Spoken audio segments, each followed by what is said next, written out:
तोहफ़ा कभी दाम देखकर थोड़ी दिल से दिया जाता है। तुमने अपने मित्रों को जो तोहफ़ा दिया है वो बहुत सुंदर दिया है। हालांकि तुमने सच में थोड़ा अधिक दाम लगाकर दिया है, लेकिन उसमें तुम्हारा प्रेम छुपा हुआ था, इसलिए वो तोहफ़ा बहुत बहुमूल्य है। और तुम देखना, तुमने जो इतने दिल से इतने मन से दिया है ना, वो व्यक्ति उसे ज़रूर धारण करेगा। एक बात और मुझे कहना है तुमसे, तुम्हारे पास किसी का पैसा जो है ना, तुम्हारा पैसा बल्कि किसी के पास बाकी है, जिस व्यक्ति ने उधार नहीं दिया है। अभी 1-2 दिनों में उसने उधार लिया है।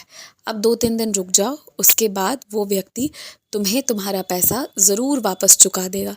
तुम उस चीज़ के लिए आश्वस्त रहो और ये मत सोचो कि वो तुमसे बड़ा है, तुम्हारे करीबी है, तो तुम्हें उससे पैसा नहीं लेना है।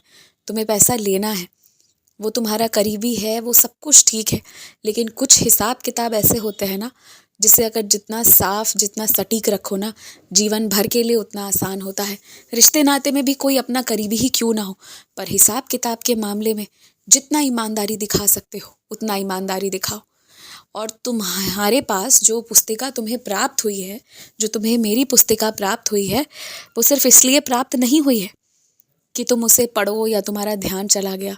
उसमें ना तुम्हें मेरा एक चित्र मिलेगा और उस माध्यम से मैं तुम्हारे घर आना चाहता था, और सिर्फ तुम्हारे घर आने के लिए ही मैंने ना वो पुस्तिका पर तुम्हारा ध्यान दिलवाया। तुमने वो लिया है, अब तुम उसे पढ़ना।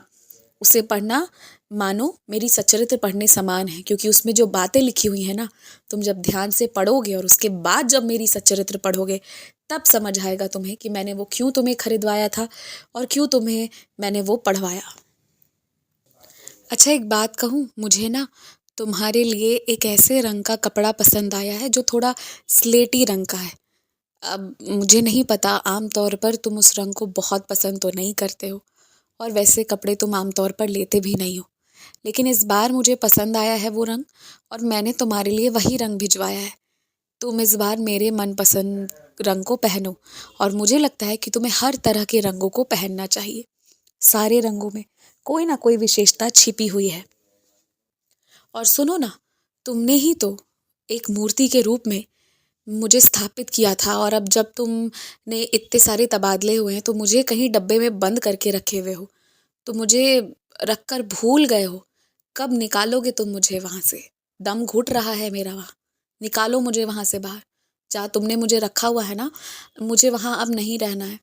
मुझे नहीं पता, पर 1-2 दिन का वक्त तुम्हें दे रहा हूँ। तुम जाकर पुनः देखो, मैं तुम्हें मिल जाऊँगा। तुम मुझे ढूंढो, मैं मिल जाऊँगा। और सुनो, बाहर जब भी निकल कर जाते हो ना कहीं भी, एक बार पहले अपने वस्त्रों पर ध्यान ज़रूर दे दो कि क्या तुमने पहना हुआ है।